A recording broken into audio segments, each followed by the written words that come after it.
0129. A cruise missile is skimming the Volgograd steppe at 100 meters, low enough to clip a radio tower, fast enough to outrun the sound of its own engine.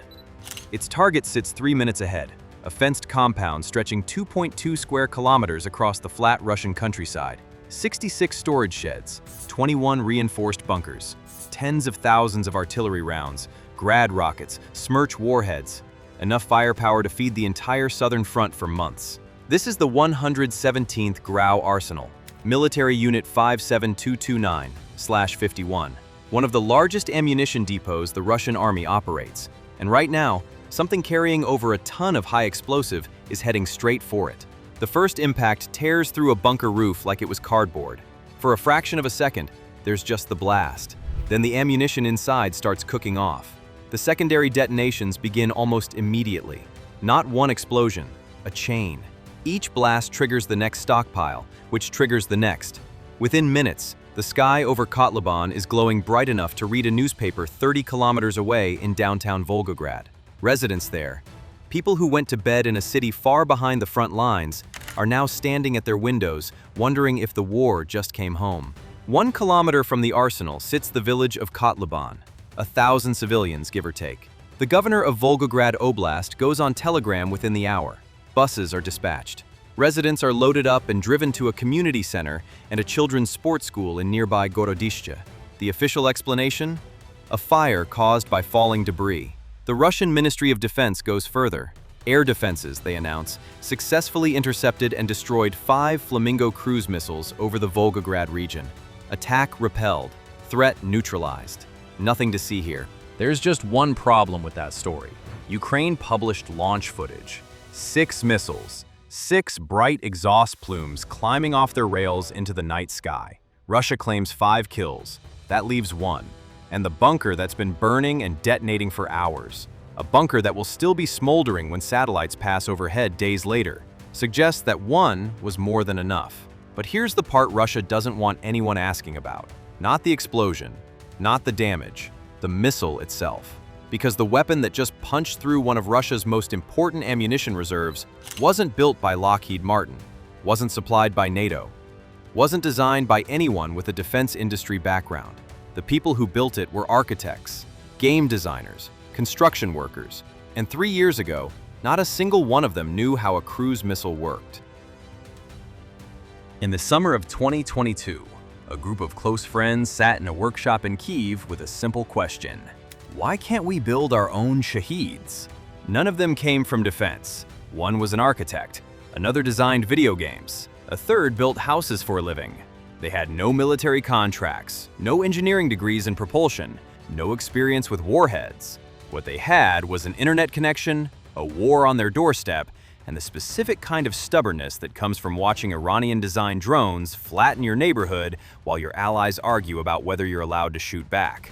They called the company Firepoint. Within months, they were producing the FP-1, a propeller-driven strike drone that could fly 1,600 kilometers on a $55,000 budget. By 2023, a trained architect named Irina Terech was running the production floor. When she started, the target was 30 drones a month. By the time the Associated Press walked through the factory, past assembly lines and rock music blaring from ceiling speakers, Firepoint was shipping 100 a day. 72 hours after rolling off the line, every single one was gone, loaded into unmarked cargo trucks and driven to the front. But drones have a ceiling. Small warheads, slow speed, easy to intercept. Firepoint needed something heavier, so they built a cruise missile. The FP-5 is not subtle. 12 to 14 meters long, 6-meter wingspan, 6,000 kilograms at launch. Roughly the size and weight of a small jet aircraft. The engine mounted on top gives it a silhouette that looks like the World War II V-1 buzz bomb, and that comparison drove the engineers crazy. Because the V-1 used a primitive pulse jet, the Flamingo uses an Ivchenko AI-25TL, a twin-spool turbofan originally designed in 1965 to power the Yakovlev Yak-40 airliner and later adapted for the Czech L-39 Albatross jet trainer. Nearly 17 kilonewtons of thrust. Proven, reliable, and, crucially, available by the thousands. Firepoint found them in warehouses, surplus depots, and salvage yards across Ukraine. old training engines with maybe 10 hours of flight life left. More than enough. A Flamingo only needs 3.5. They stripped out the titanium components, replaced them with cheaper alternatives, restored the cores to flyable condition, and bolted them onto fiberglass airframes that could be wound in 6 hours. The result is a missile that carries an 1,150-kilogram warhead, 2.5 times heavier than an American Tomahawk, to a range of 3,000 kilometers, twice the Tomahawk's reach, at roughly a third of the price. When Czech citizens crowdfunded $520,000 in 48 hours to buy one, naming it Dana 1, the final receipt gave the world its first concrete price tag for a weapon that Zelensky would later call the best missile in Ukraine's arsenal. But impressive numbers on a spec sheet don't explain how a 6-ton missile with the radar signature of a small aircraft made it past one of the most heavily defended regions in Russia. Because Flamingo has a weakness. It's enormous. It has no stealth coating.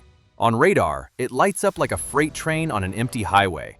Russia knows this. By Ukraine's own estimates, 80% get shot down. So how did one get through to Kotluban? The answer is hidden in the flight profile, and it starts at 100 meters above the ground. Every radar system on Earth has the same fundamental problem. It can't see past the horizon. Radio waves travel in straight lines. The Earth curves. At ground level, a Russian S-400 battery, one of the most capable air defense systems ever built, can detect a high-flying target at 400 kilometers. But drop that target to 100 meters above the steppe, and the detection range collapses. The radar beam sails right over the top. The missile is there. The radar doesn't know it. This is the game Flamingo plays. Not stealth, not speed, geometry. At cruise altitude, the missile is threading the gap between the dirt and the radar floor, a band of dead space that exists over every flat or gently rolling landscape on the planet. Hills, ridgelines, river valleys all create additional masking. The lower you fly, the later they see you. And later means fewer seconds to react, fewer seconds to launch an interceptor, fewer seconds to do anything except watch. But flying at treetop height for hundreds of kilometers creates a different problem. GPS gets you close, within maybe 30 meters on a good day. Not good enough when your target is a specific bunker inside a sprawling military complex. And GPS has another weakness. Russia's electronic warfare units have been jamming satellite signals across occupied Ukraine and Western Russia for years. Knock out the navigation, and your billion-dollar missile, or in this case, your $500,000 missile, lands in a wheat field. This is where the upgrade matters. After the first confirmed Flamingo strikes in October 2025, Firepoint announced a modification for low-altitude flight. Defense analysts believe it's TERCOM, terrain contour matching, the same navigation concept that made the original Tomahawk a Cold War legend. A radar altimeter bolted to the missile's belly pings the ground 60 times a second, measuring the exact shape of the terrain below. That profile gets compared against a preloaded digital map stored in the guidance computer. Every hilltop, every riverbed, every highway overpass becomes a waypoint. No satellite signal required. Russian jamming can blind GPS. It cannot reshape the landscape. Combined with a jam-resistant CRPA antenna array for satellite backup and a conventional inertial navigation unit, the Flamingo hits with a circular error probable of 14 meters at any range. 14 meters. The warhead's lethal blast radius against reinforced concrete is 21 meters. Against industrial structures, warehouses, factories, storage bunkers, 38 meters. Even at maximum drift, the explosion still swallows the target whole. Now here's the detail that should have kept someone in Moscow awake at night. 1 week before Kotluban, Flamingo missiles struck Kapustin Yar, Russia's ballistic missile test range, the facility used to launch Oreshnik intermediate-range missiles. That site is 120 kilometers south of the arsenal that just got hit. Same region, same air defense zone, same radar coverage. Russia had 7 days to reinforce, 7 days to reposition batteries, extend radar pickets, close the gap. They didn't, or couldn't. Either answer means the same thing. There is a hole in Russia's air defense umbrella over the Volgograd region, and Ukraine just flew through it twice. If you're watching this and want to see how this story ends, and trust me, it gets worse for Moscow, hit like and subscribe so you don't miss what comes next. Because while the world was staring at the fires in Kotluban, a second strike was already underway. Different weapon, different target. And this one wasn't aimed at ammunition. It was aimed at the thing that makes Russian missiles smart. 347 kilometers from the Ukrainian border, in a quiet industrial city called Michurinsk, there's a factory that most Russians have never heard of. It doesn't build tanks, it doesn't assemble warheads. It makes the tiny, precise instruments that tell a Russian missile where it is, which way it's pointing, and how to get where it's going. The Progress plant manufactures gyroscopic stabilization units, autopilots, course indicators, and angular rate sensors, the navigation guts of nearly every guided weapon in Russia's arsenal. Its MP-95 sensors feed into the production line of the Kh-101, the cruise missile Russia fires at Ukrainian apartment blocks and power stations. Its GMS-01D gyro motors go into the Kh-59 M2 air-to-surface missile. Without Progress, those weapons don't fly straight. They don't fly at all. On the same night that Flamingos were hammering Kotluban, a swarm of long-range drones crossed into Tambov Oblast on a converging course toward Michurinsk. And what happened next would have been comedy if the stakes weren't so high. Local residents heard the drones first. The low, persistent hum that by 2026 had become the most dreaded sound in rural Russia. Then they heard something else. Small arms fire. Automatic rifles, crackling in short bursts across the factory district. Russian troops were shooting at the incoming drones with assault rifles. Kalashnikovs against precision-guided unmanned aerial vehicles. It's the military equivalent of swatting at a hornet with a newspaper, except the hornet is carrying a shaped charge. It didn't work. 12 explosions ripped through the Progress compound in rapid succession. A fire erupted across the factory floor. A magnet supermarket 150 meters from the plant burned to the ground. The local technical college caught fire and had to evacuate its dormitory. Students moved to a children's hospital down the road. 2 civilians were injured. The governor of Tambov Oblast went public, confirming the attack, but carefully avoiding any mention of what the factory actually produced. This was the second time Progress had been hit. Ukrainian drones struck the same facility in June 2025, causing significant damage. Russia rebuilt, Ukraine came back. And the logic of the double strike reveals something far more calculated than opportunistic bombing. Kotluban stored the finished product, the shells, the rockets, the warheads, ready to ship to the front. Progress manufactured the components that make the next generation of those weapons accurate. In a single night, Ukraine attacked both ends of the pipeline, the stockpile and the supply, the bullets and the brain. But the ambition didn't stop at 2 targets. While Flamingos flew south toward Volgograd and drones hit Tambov, another formation pushed northeast, deep into territory Russia assumed was untouchable. The Lukoil oil refinery in the city of Ukhta, Komi Republic, erupted in flames. 1,700 kilometers from the Ukrainian border, the farthest confirmed drone strike of the entire war. Russia's defense ministry reported intercepting 106 fixed-wing drones that night across multiple regions. 13 over Tambov, 1 over Volgograd. They did not mention the cruise missiles at all. 1 coordinated operation, 3 strategic targets. 1,000 kilometers of Russian territory burning simultaneously. And the math, the terrifying, simple math, is about to get much worse.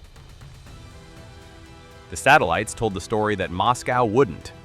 Days after the strike, imagery from Cyberboroshno, a Ukrainian open-source intelligence community, confirmed what the shaky cell phone videos had already suggested. One of Kotluban's reinforced ammunition bunkers had been completely destroyed. 3,600 square meters of external footprint, 1,200 square meters of hardened internal storage space, gone, peeled open from above and gutted by the blast, and everything that detonated inside it. Analysts went to work on what had been stored there. The satellite images showed something the Russian Defense Ministry never acknowledged. Rows of shipping containers, 20-foot and 40-foot units, lining the railroad tracks that feed the arsenal. The Robert Lansing Institute had previously identified this depot as one of 2 sites in Russia storing large quantities of ammunition supplied by Iran and North Korea. A single 20-foot container holds 276 boxed 152mm artillery rounds, or 264 crates of 122mm shells, or 160 boxes of GRAU rockets. Depending on caliber and container size, the estimate for what burned inside that single bunker ranges from 21,000 to 40,000 rounds of artillery ammunition, one missile, one bunker, up to 40,000 shells that will never reach the front line. 6 Flamingos launched, 5 intercepted. The 6th changed the math. And then, 8 days later, the math changed again.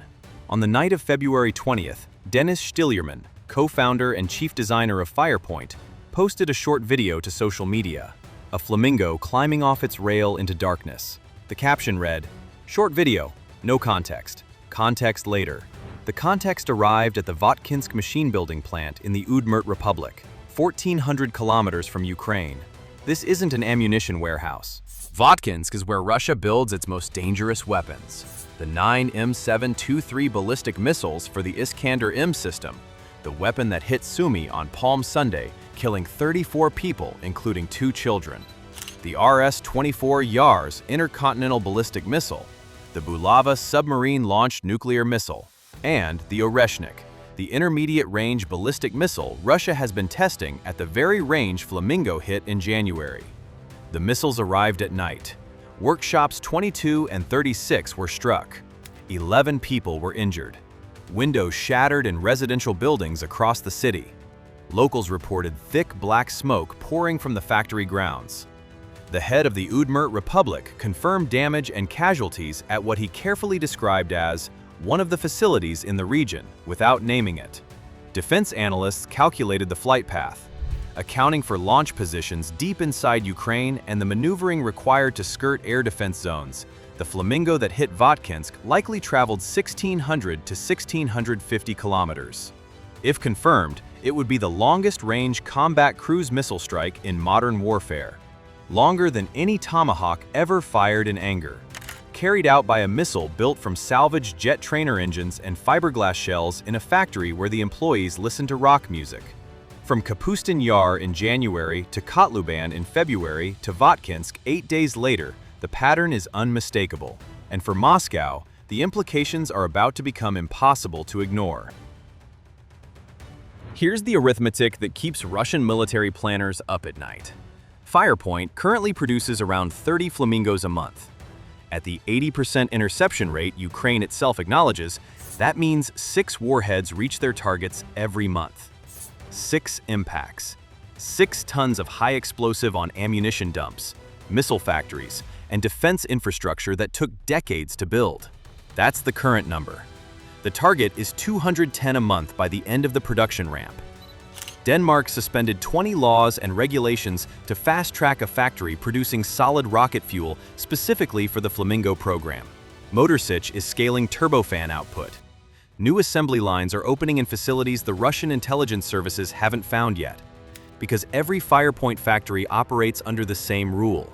If it can't be hidden, it doesn't exist. At 200 missiles per month and the same interception rate, 40 warheads land. 40 tons of explosive, every 30 days, on targets that Russia physically cannot shield. Because the math of air defense doesn't scale the way missile production does. An S-400 battery costs roughly $500 million to deploy and covers a finite radius. To blanket every strategic facility within Flamingo's 3,000-kilometer reach, the oil refineries, the ammunition depots, the missile plants, the rail junctions, Russia would need to multiply its integrated air defense network several times over, while fighting a ground war, while replacing the interceptors it's already burning through at record pace. 3 days after Kotluban, Zelensky addressed the production question publicly. A Russian strike had damaged one of Firepoint's assembly lines. He admitted the stockpile was small. "We don't have many," he said. But the line was already back up. Production had resumed. Russia had tried to kill the Flamingo in its nest. It didn't work. And this is the strategic shift that no amount of interceptions can reverse. For 3 centuries, Russia's greatest military asset has been its depth. Napoleon learned it. Hitler learned it. The vastness of the country, the sheer distance from its borders to its industrial core, was its ultimate shield. No enemy could reach far enough, sustain long enough, or strike precisely enough to threaten what mattered. A startup in Kiev just made depth irrelevant. 90% of Russia's defense industrial base sits within Flamingo range. The factories that build Iskanders, the refineries that fuel the army, the rail yards that move ammunition to the front. Every single one of them is now a planning target for a weapon that costs less than a luxury apartment and can be assembled by people who learned engineering from YouTube tutorials and battlefield feedback. Russia's problem isn't one missile, it's the production curve. It's 30 becoming 50 becoming 200. It's the fact that even when 4 out of 5 get swatted out of the sky, the 5th one carries a ton, and a ton is enough. If this changed how you think about the war in Ukraine, hit like, subscribe, and tap the bell so you never miss a video. Drop a comment. How many flamingos per month does it take to break Russia's supply chain? I want to hear your number. This is War Horizon. See you on the next one.